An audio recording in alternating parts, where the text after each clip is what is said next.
you know that that's your kid. I will never give you a DNA test. That's not going to happen. Because I know, of course not. But if he's asking for it.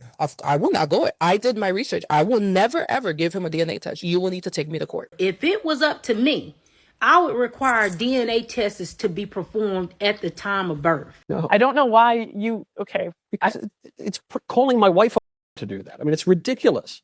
I feel like DNA testing at birth, to me, is like, no matter how you spin it, no matter how you try to dress it up, you are telling your wife, I think you've been cheating on me. The day my husband come home and ask me for a DNA test for my 3 kids, let's say if we have 3 kids, I am filing for divorce the second day because bottom line is guilty. No, I'm not guilty. You're guilty. Where from 5 to 30% of the general population, men are raising and paying for children that are not theirs and don't know. According to the American Association of Blood Banks, between 25 and 30% of the males who are accused of being the father, they take a paternity test and find out they did not do it. I think that the United States making DNA testing mandatory is stupid. Something quiet is happening in Ohio, but it's shaking everything we thought we knew about fatherhood. It's not a protest. It's not a movement. It's a bill, one that could redefine parenthood from the very first day of life. It's called the Right to Know Act, also known as House Bill 435, and it proposes something simple, yet deeply emotional. When a child is born to unmarried parents, hospitals must offer a DNA test at birth. Not force it, just offer it. At first glance, that sounds small, but this proposal has sparked one of the loudest debates in modern family law, one that hit men and women differently. Supporters say it's about truth and fairness, values no one should ever fear. Critics call it a slap in the face, replacing trust with suspicion and love with paperwork. Online, reactions have exploded. Some women say it feels like being questioned at their most vulnerable moment. Others, including many mothers, they say if there's nothing to hide, then there's nothing to fear. Meanwhile, men across social media call it long overdue. A chance for fathers to finally have certainty before signing lifelong responsibilities. Because for too long, men have been told to trust blindly, to love first, ask later, to sign, then hope. But hope doesn't hold up in the courtrooms, and this law might be the first step of changing that. So the question everyone is asking is simple. Is this a win for men, or is it a new kind of trust? When I say I went through the full experience, I went through the full experience. Like Shawty told me I was a father. Watched the baby be born. She had a C-section, so I was the first one to hold the baby while they were stitching her up and everything. They make you do the little, what is it, the chest-to-chest thing where, like, you take off your shirt, you hold the baby to your chest and everything like that so the baby can feel your warmth, all that, blah, blah, blah. Good. I named the baby. The baby to this day still has the name that I gave him. So when the topic comes up and people be like, oh yeah, bro, would you want to get a DNA test with like your significant other and ask her, you know what I'm saying, even though y'all be together? Hell yeah. Yeah. The Right to Know Act is now sitting in Ohio's House Judicial Committee, waiting for review. It's co-sponsored by Representative Josh Williams of Toledo and Representative Melanie Miller of Ashland, who both describe it as a way to bring clarity, not conflict, to new families. Under this bill, every hospital and birthing center in Ohio would be required to offer a DNA test whenever a baby is born to unmarried parents. If the couple declines, they must sign a brief form confirming that they were informed, but they chose not to test. Representative Williams explained it simple. We just want clarity early on. The last thing we want is someone raising a child for 5, 6, 7 years believing it's theirs when it's not. That line hits harder when you think about the real cases behind it. One man spent 5 years in prison for failing to pay child support.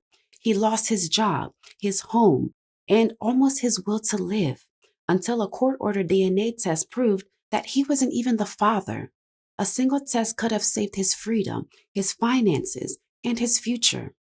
The bill also aims to prevent quiet hospital mix-ups and paternity filing errors. Mistakes that sound rare, but create years of emotional and legal chaos. Lawmakers are still waiting on a physical analysis to measure costs, but the test already limits what families can be charged. Hospitals can't bill anything beyond what insurance covers. That's what makes this proposal stand out. It doesn't punish anyone or target one gender. It simply says that if we expect men to take lifelong responsibilities, then they deserve certainty first. Because responsibility should start with truth, not assumption. But to see these men get on this app in tears and they're hurting because they done built bond with these kids, and y'all know that it was a possibility that they was not the father, and y'all let them think and go on all this time with the thought of knowing that they was that kid's father, and you didn't say nothing. This bill touches the one place men have always been most vulnerable: certainty. When a child is born outside of marriage, a father's rights aren't automatic. He has no legal authority until paternity is established through paperwork or court. Yet, the moment he signs that birth certificate, he becomes financially responsible, even if he later learns that the child is not biologically his. That's the trap this law is trying to prevent. Love can make you believe, but the law only recognizes proof. According to the Center for Disease Control, about 40% of all births in the United States are to unmarried women. In Ohio, that number rises slightly, around 42%. That means nearly half of all new fathers begin parenthood without automatic protection. And then there's a number few people talk about. The American Association of Blood Bank found that of all paternity tests performed each year, roughly 3 in 10 reveal that the man tested is not the biological father. That doesn't mean 30% of fathers are deceived, but in the cases where doubt exists, it's often justified. And how many others never ask, choosing silence over confrontation? Because when men ask for truth, they're too often called insecure. This bill flips that double standard on its head. It says asking for truth doesn't make a man suspicious. It makes him responsible. It gives fathers something priceless: peace of mind, to hold a child and know, without question, that love and blood aligns. That's not an accusation. That's protection. And for men who spent years living with quiet uncertainty, that clarity means everything. You can only do a paternity test once the baby is born, and that is a myth. We can actually do the DNA test while the mother is still pregnant. She has to be at least 7 weeks into her pregnancy carrying a single fetus, but we can definitely do a DNA test while she's pregnant. Every time truth moves closer to transparency, someone calls it paranoia. And this law is no exception. Critics say it goes too far. They argue that childbirth is already one of the most emotional, exhausting experiences of a woman's life. Why add another form, another decision, another reason to feel accused? To them, offering a DNA test at birth feels cold, like love suddenly means laboratory confirmation. And on the surface, that argument sounds human, because no one wants to imagine a delivery room where the first question isn't, is the baby healthy? But whose is it? But supporters of the bill see it differently. They say it's not about distrust, it's about defense. Hospitals already require dozens of signatures for anesthesia, vaccines, photos, and data releases. So, if a simple cheek swab could save families years of conflict, is that really so heartless?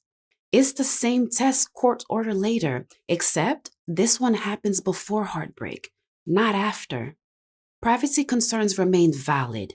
Civil rights groups worry about how genetic data is stored or shared. They fear that what begins as protection could one day become surveillance. That's why supporters are calling for strict consent laws and penalties for misuse, because truth shouldn't come at the cost of privacy. But privacy shouldn't erase justice. There are men that believe they're in healthy, happy relationships with their wives and find out 2 or 3 or 5 years down the road that that child wasn't there. There was a man on this app that his children were 30 years old. He had raised 2 sons his entire life and found out when his wife was sick and they all had to get blood work done that his children were not his children. Representative Melanie Miller put it simple. This bill isn't about forcing families into anything. It's about giving both parents access to truth from the start. And that might be the core of it. We talk endlessly about equality, yet real equality means both parents stand on the same ground, seeing the same truth. For some, that feels like protection. For others, paranoia. But for men who've lived through deception or silence, it simply feels like finally being seen. Right now, the Right to Know Act is still waiting for fiscal review in Ohio's House Judiciary Committee. It hasn't passed yet, but attention around it is growing fast. If it clears the next stage and becomes law, Ohio would be the first state in America where hospitals are legally required to offer a DNA test whenever a baby is born to unmarried parents. Not forced, not mandatory, just officially offered. But that one step changes everything, because once hospitals are required to bring it up, the question can no longer be ignored. It becomes part of the birth process. And that alone could shift how society views paternity forever. Other states are already watching closely. Places like Texas, Georgia, and Tennessee have voluntary systems where parents can acknowledge paternity, but none require hospitals to initiate the test. If Ohio succeeds, it could set a powerful precedent. What's optional today could quietly evolve into what's expected tomorrow. That possibility makes some people nervous and others hopeful. Supporters call it a pro-family measure, one built on transparency instead of tension. They argue that it protects men from raising children who aren't theirs and protects women who want truth and fairness without accusation. Representative Josh Williams said it best. We can't keep letting men discover 5 years later that what they built their life around wasn't what they thought. For men who lived that nightmare, this bill isn't just for reform, it's redemption. Because no one should lose their future over a lie a simple test could have prevented. For decades, men have lived under quiet pressure to provide, to protect, and to believe. Even when belief left them broken, this bill finally offers balance. It's not about suspicion, it's about certainty. One signature on a birth certificate can shape a man's finances, emotions, and identity for the next 20 years.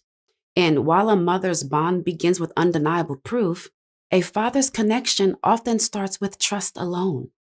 But trust isn't the same as truth, and avoiding truth can destroy both. This courtroom is in shock. This is not what anyone expected to. Mr. Hudson, how do you feel right now? Hurt, betrayed. Mr. Davis? I'm glad to know your lifestyle is not fair to your child. I really thought he was mine. You don't know who your child's father is. Oh, no. Overlord. The Right to Know Act gives fathers something they rarely have: the right to start with confidence, not confusion. It says, you have the right to know before the world calls you dad. You have the right to protect yourself without being labeled paranoid. You have the right to love with certainty, not fear. That's not control. That's equality. Because men aren't asking for dominance. They're asking for fairness. The kind that doesn't require heartbreak to prove it. And maybe what unsettles some people isn't the test itself, but what it represents: accountability, a shift in how society sees fatherhood, not as something assumed, but confirmed. Because men don't fear truth. They fear being punished for asking for it. And laws like this one reminds everyone that honesty doesn't threaten love. It strengthens it. The more both parents stand on truth, the stronger the family stands behind them. Change doesn't always arrive with noise. Sometimes it walks quietly through a hospital hallway, carried by a nurse, signed by a parent, sealed in a folder that could change a life. This guy from my city, from my town, from my area, literally right up the street from me, he went up to the job of his wife and he did some very, very, very, very bad things to her. Because after 3 kids and gonna guesstimate 10, 11, 12 years later, he found out not 1, not 2, all 3 of his kids was not his babies. The Right to Know Act might look like another bill, but its meaning runs deeper than politics. It's not about DNA. It's about honesty, fairness, and the courage to face truth before it turns into pain. Because comfort lets us hope, but truth gives us peace. This isn't a battle between men and women. It's a chance to build stronger families, the kind built on trust that's been tested, not assumed. If this law passes, it won't fix everything, but it can prevent heartbreak that ruins quiet lives. It could stop a man from losing years of his life over a lie. It could save a child from confusion and a family from collapse. Today, it's an option. Tomorrow, it might be the standard. And maybe that's not something to fear. Maybe that's how we grow. Because real love doesn't hide from proof. Real trust doesn't crumble when tested.